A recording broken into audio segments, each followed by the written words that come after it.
I never thought I'd be the girl on the front page, the one everyone whispers about, the one they call a killer. My name is Angela Pisarchuk. I'm 20 years old, and until that night, I had lived a careful, quiet life. I didn't party wildly, I didn't drink and drive, I followed the rules.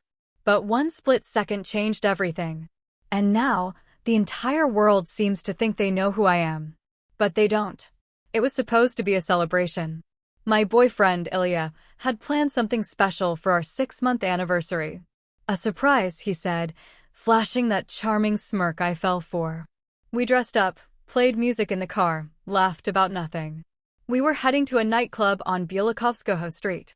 The road was poorly lit, and fog hung in the air like a curtain. I remember it clearly, the orange glow of my dashboard, his hand on my knee, the way he turned up the music just as we crossed the dark stretch where the streetlights always flickered or went out completely. Then everything blurred. A flash of movement. A woman. A child. I slammed on the brakes. Screamed. The car jolted. There was a horrible sound like metal colliding with flesh and then silence. For a moment, I thought I was dreaming. That it wasn't real. But the look on Ilya's face told me it was. I opened the door, numb and trembling.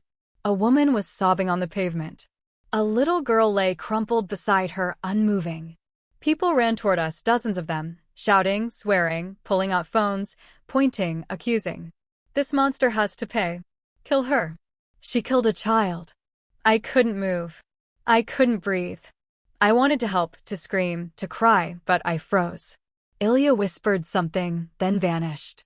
1 second he was beside me, the next he was gone, slipping into the crowd or maybe just running. I sat there, shaking, surrounded by a mob. They banged on the hood, tried to yank the doors open. Someone spit on the windshield. If it weren't for the police arriving when they did, I think they would have ripped me apart. I was taken in for questioning. The officers were cold, mechanical. They didn't see me, only the headlines they'd already read in their minds. I was another rich girl with a license and no conscience. That's what the crowd had called me. But I'm not rich. My dad died years ago. The car was secondhand, rebuilt piece by piece in our garage. But none of that mattered. They told me the girl I hit was in critical condition, barely clinging to life. The mother, just bruised. And they told me I'd fled the scene. That I hadn't tried to help. That I just sat there, waiting to be rescued. But that wasn't true. I had gotten out. I'd tried to call someone. But Ilya, he was the one who'd promised to call emergency services. I didn't even know where he'd gone. The worst part? He denied everything. When they called him to the station, he stood in front of me and lied to my face. I wasn't in the car, he told the officer. I was at work all day. He wouldn't even look me in the eyes. Ilya, why are you doing this? I whispered, tears running down my cheeks. He shook his head. Don't drag me into your mess. I thought I was in a nightmare. Later, after the narcotics test came back clean, they let me go, but only under house arrest. The detective told me not to run, as if I had anywhere to go. My whole world was already on fire. I walked out of the station, feeling like a ghost. People were waiting outside, filming, shouting, calling me a murderer. Back at home, things weren't much better. My mom, God bless her, tried to stay strong, but I could see the fear in her eyes. She didn't say it, but I know she wondered the same thing as everyone else. Had I been speeding? Had I been careless? Had I just ruined a child's life, and mine too? And then the messages started. You'll burn in hell. You should kill yourself. Rot, murderer. Somehow, my number had gotten out. Or maybe people just guessed. The harassment didn't stop. People gathered outside our building, waving signs, screaming. The mother of the little girl was on TV, crying, demanding justice. Her best friend went to every media outlet, calling me a spoiled brat, saying I'd walk free like all the other rich bitches who killed and bought their way out. But no one knew the truth. No one wanted to listen. No one saw the terror in my eyes when it happened. No one saw Ilya jump out of the car and run. And no one cared that I was just a girl who made a mistake, one that will haunt me for the rest of my life. But this is only the beginning. I didn't sleep that night. Or the night after. I couldn't close my eyes without seeing her. The girl I hit. Her tiny, twisted body. The blood. The screams. I replayed it over and over in my head, searching for a way to undo it, to change that single second before impact. But I couldn't. The worst part wasn't the accident. It was what came after. People didn't just want justice, they wanted blood. Mine. My name, address, and face were all over the internet. They called me a monster, a murderer, a rich brat. Major's daughter kills child in hit and run, one headline screamed. Only I wasn't a Major's daughter. My mom worked in the visa office at the MVS, barely scraping by. But truth didn't matter. The story had already written itself. We couldn't leave the house. Protesters had begun gathering outside our building, yelling, filming, threatening to burn us alive. My mom tried to be strong, tried to comfort me, but she looked like she was aging by the hour. Her hands trembled whenever her phone buzzed. She was terrified they'd come for her next. And they almost did. One afternoon, a crowd followed her back from the grocery store. They shouted in her face, spit at her shoes, accused her of bribing the police.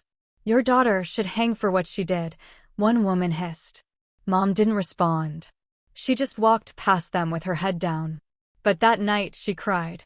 I heard her through the wall. Everything felt like it was collapsing. I kept hoping Ilya would call, apologize, tell the truth. But he didn't. He blocked my number. He unfollowed me.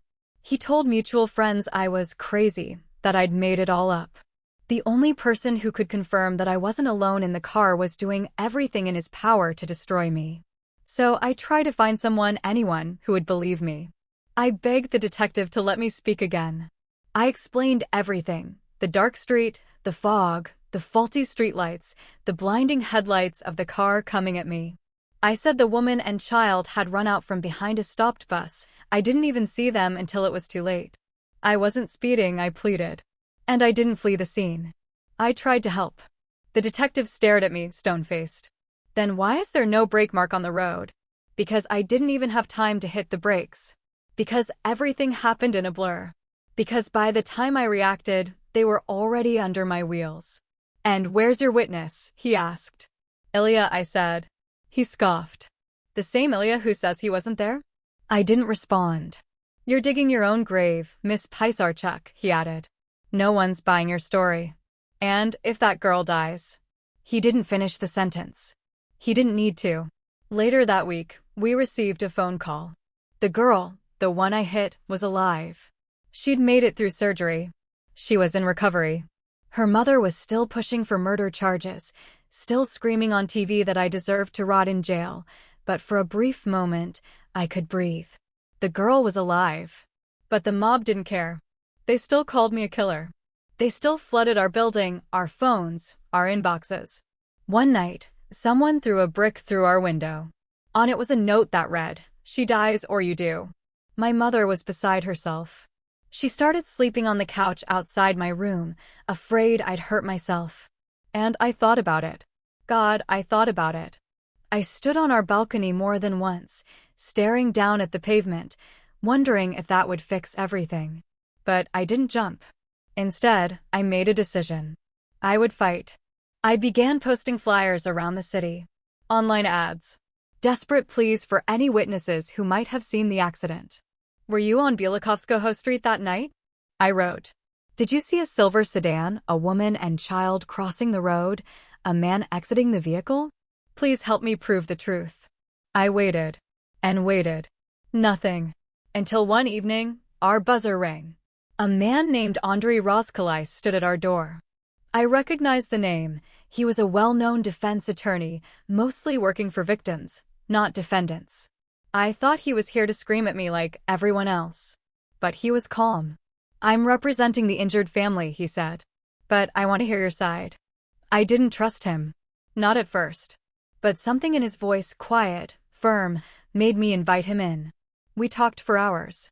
I told him everything. About the night. About Ilya. About the crowd.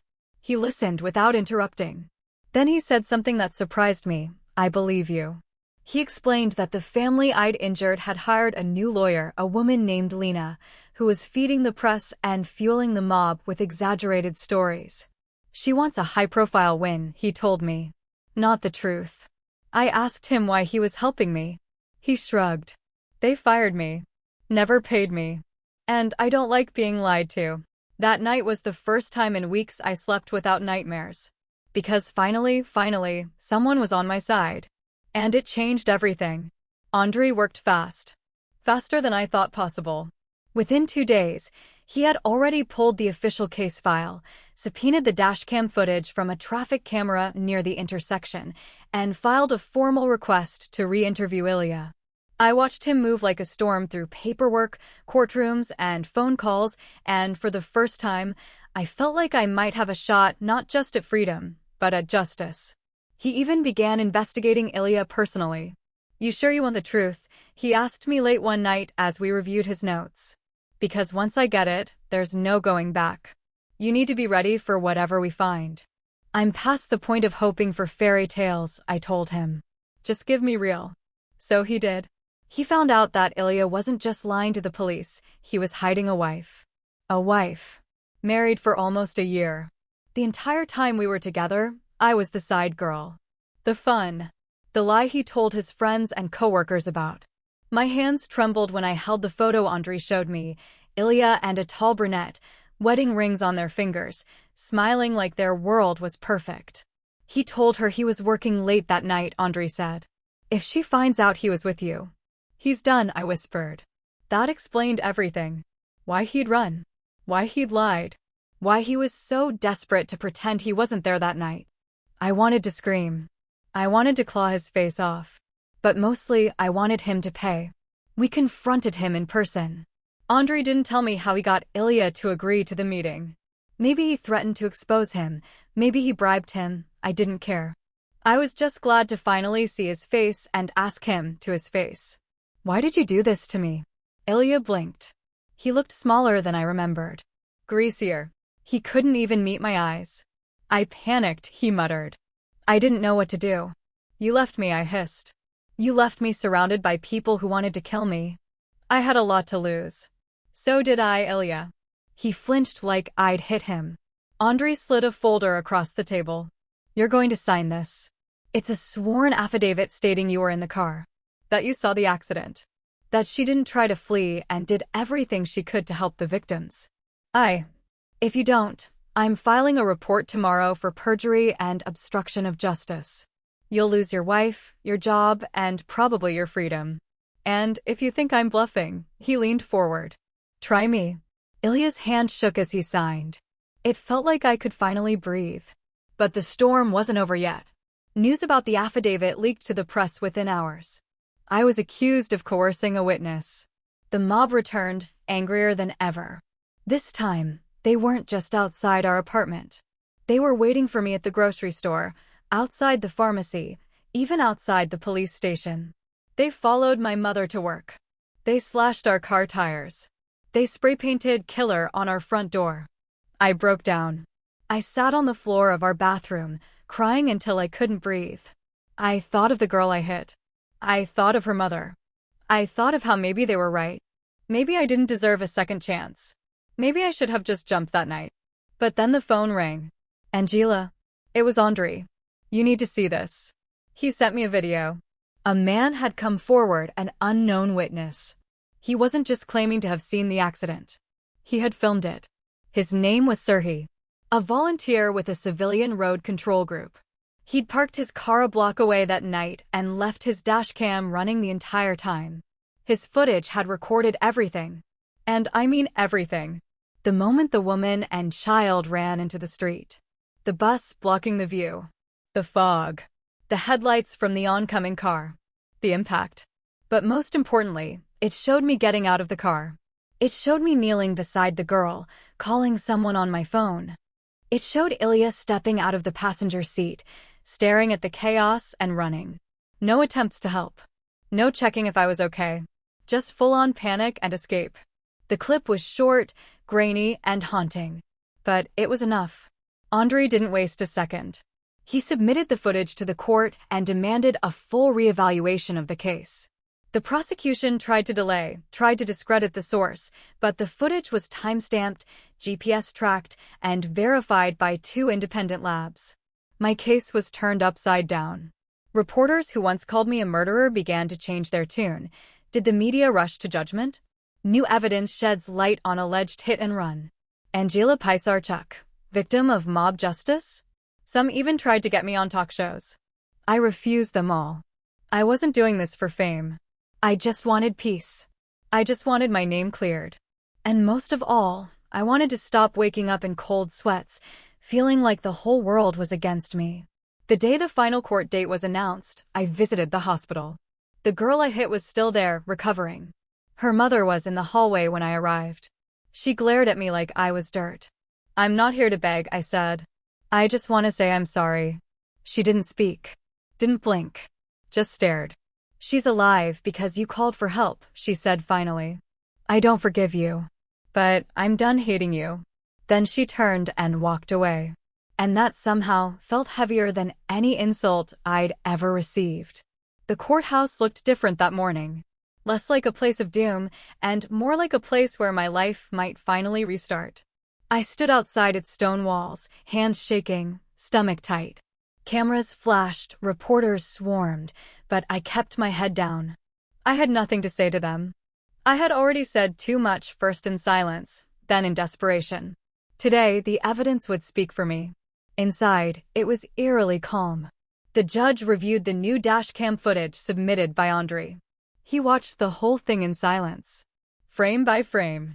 The moment I slammed the brakes, the woman and child darting from behind the bus, the screech, the impact, my scream, Ilya's betrayal. When it ended, the courtroom sat frozen. Andre stood.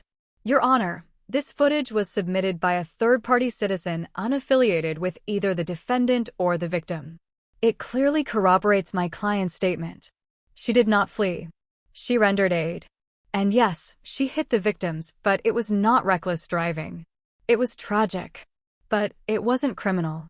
The prosecutor stood, flustered but unrelenting. "This doesn't change the fact that a child was severely injured." "I agree," Andre replied, voice calm but firm. "But it changes everything about how and why." The judge sighed, took off his glasses, and called for a short recess. I wanted to throw up. I sat in the hallway on a cold bench, replaying the footage in my head like a broken record.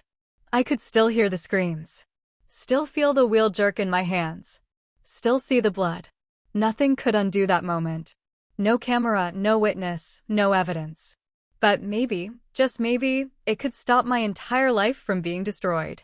"You okay?" Andre asked, sitting beside me. I nodded. "I don't know how to thank you." "You don't owe me anything," he said. "You didn't deserve this hell. Someone had to fight back. But you're not even my lawyer anymore. You said the family fired you." He smirked.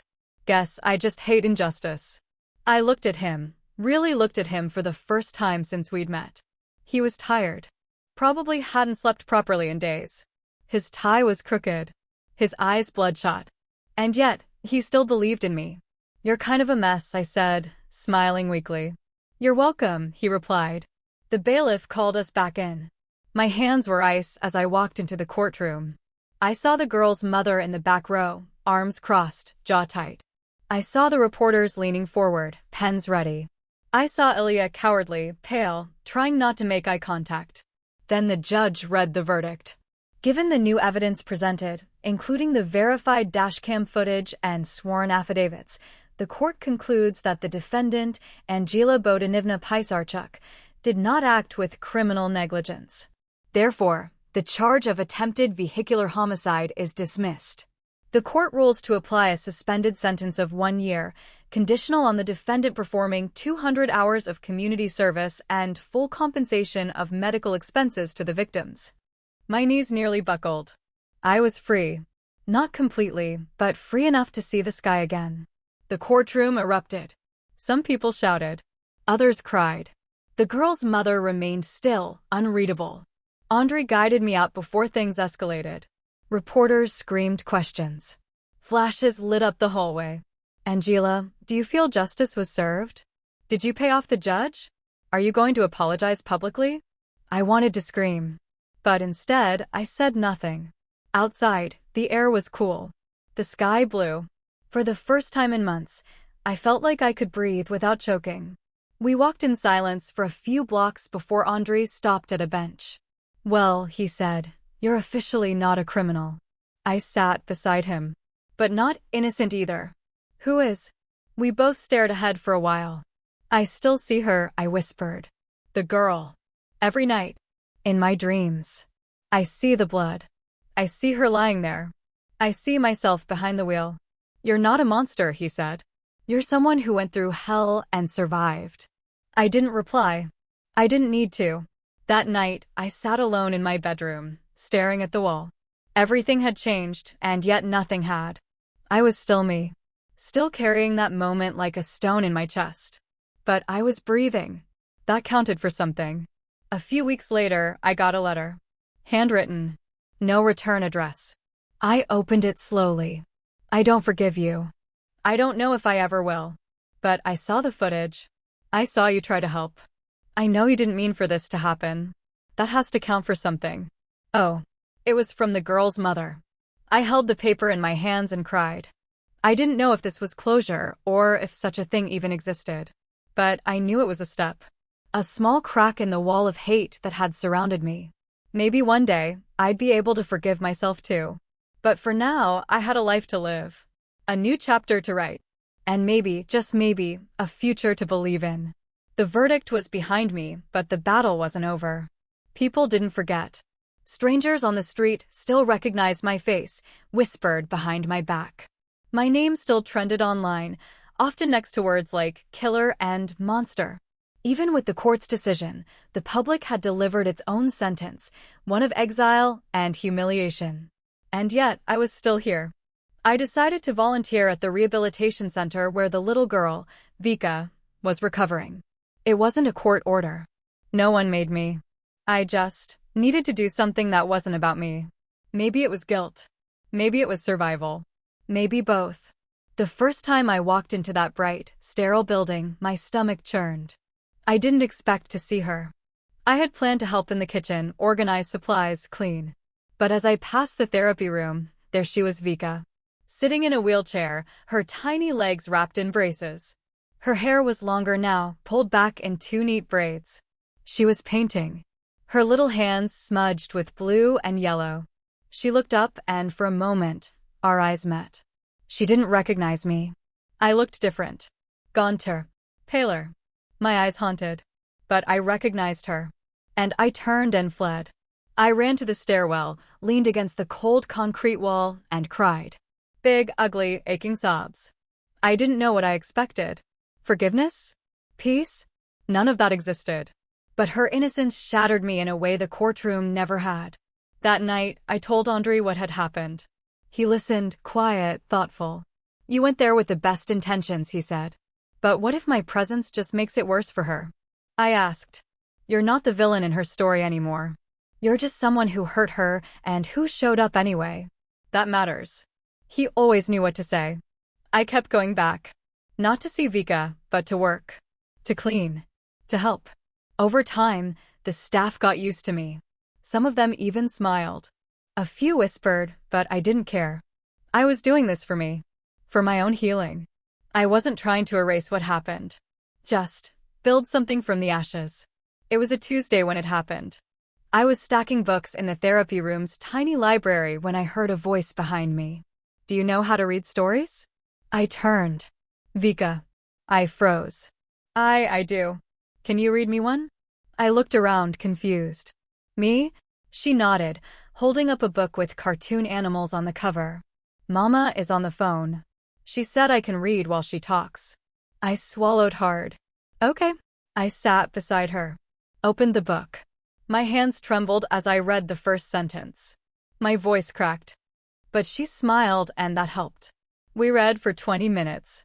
When her mother came back into the room, she froze at the sight of me. Her eyes narrowed. I stood up, guilt flooding my chest. But she didn't yell. She looked at Vika. "Did she bother you?" Vika shook her head. "She reads funny. But I like her voice." Her mother stared at me for a long, quiet moment. Then she nodded. "Just once." I didn't sleep that night. I just lay in bed, staring at the ceiling, repeating that single nod in my mind over and over again. It wasn't forgiveness. It wasn't acceptance. But it was something. The next few weeks passed in a blur. My days were filled with volunteering. My nights, therapy. I started seeing a counselor. Court-ordered, yes, but necessary. I unpacked the guilt, the trauma, the betrayal. I spoke about Ilya. God, Ilya. I hadn't heard from him since the trial ended. Last I knew, he had fled the city, humiliated, jobless, disgraced. I should have felt vindicated. But mostly, I just felt tired. Some people never change. Some people never face justice. But I had. And now, I was living with the weight of truth and still breathing. Then, something unexpected happened. One morning, as I walked into the center, one of the administrators approached me. Vika's class is doing a presentation for Recovery Day, she said. She asked if you could be there. Me? She nodded. You've become important to her. You don't have to speak. Just be there. That Friday, I sat in the back row of the tiny event room. Parents filled the chairs. Children with various braces, walkers, and chairs sat in a semicircle up front.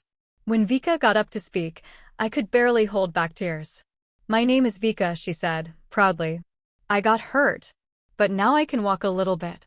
I'm brave. And I want to thank the people who helped me. She pointed to her mother. Then to me. My breath caught in my throat. She reads good, she said. And I like her voice. I had to bite my lip not to cry. After the event, her mother came up to me. Her face was soft. Not warm, but not angry anymore either. Don't make me regret this, she said quietly. I won't, I promised. And I meant it. That night, Andrei and I sat on a bench outside the courthouse. He'd come to meet me after a session with his own clients. We watched the sunset, the orange light spilling across the marble steps. I have to ask, I said. Why did you really help me? He looked at me, thoughtful. Because I believed you. And because I've seen what happens when no one else does. You lost your job. He shrugged. Some things are worth losing. I reached out, took his hand. He didn't pull away. And for the first time in months, I didn't feel like a monster. I felt human. Wounded. Healing. Still afraid. But alive. And maybe, just maybe, that was enough. It's strange how quickly people forget, or pretend to. After all the fire, fury, cameras, threats, petitions, silence crept in like fog. It didn't mean the pain was gone. It just meant the world had found something else to be outraged about. But I was still here. I was still rebuilding. Still trying to remember who I was before my name became a headline. 3 months after the trial, my mother smiled again. Not often, but sometimes. She started putting on lipstick in the mornings like she used to. She went back to work. We began doing normal things: groceries, laundry, arguments over how long I scrolled on my phone. For the first time, the house felt like home again. As for me, I didn't go back to university. Not yet. The thought of sitting in a lecture hall with people who might know every detail of my downfall. I couldn't breathe just imagining it. But I took online classes. I studied law. Ironic, I know. I wanted to understand the system that had almost eaten me alive. And then there was Andrei. I didn't fall in love with him in the cinematic way, the kind of love that hits like thunder. No, it was quiet. A flicker that refused to burn out. He was the only person who didn't look at me like a walking crime scene. He saw a human being. A flawed, broken one, but one worth saving. We started seeing each other slowly. No labels. No pressure. One day, he brought me flowers, not roses or something romantic, just wildflowers. Messy. Colorful. Real. I thought you could use some chaos that smells nice, he joked. That was the day I realized, maybe life wouldn't go back to what it was. But maybe, just maybe, it could become something new. And then, everything changed again. I got a letter. Handwritten. No return address. I opened it with trembling fingers. Inside were just 5 words. You didn't kill my daughter. I stared at it, numb. I read it over and over again. The handwriting was unfamiliar, but I knew. I knew. Only one person could have written it. Vika's mother. I couldn't breathe. Couldn't cry. I sat there, holding that letter like it was a lifeline. A miracle. A breath of forgiveness in a world that had been trying to suffocate me. That night, I lit a candle and whispered thank you to no one in particular. Things got better after that. People stopped whispering. The nasty messages stopped coming. My phone wasn't a weapon anymore. One day, I saw a group of kids at the center drawing with chalk on the pavement. Vika was among them. I walked past, unsure if I should wave or keep my head down.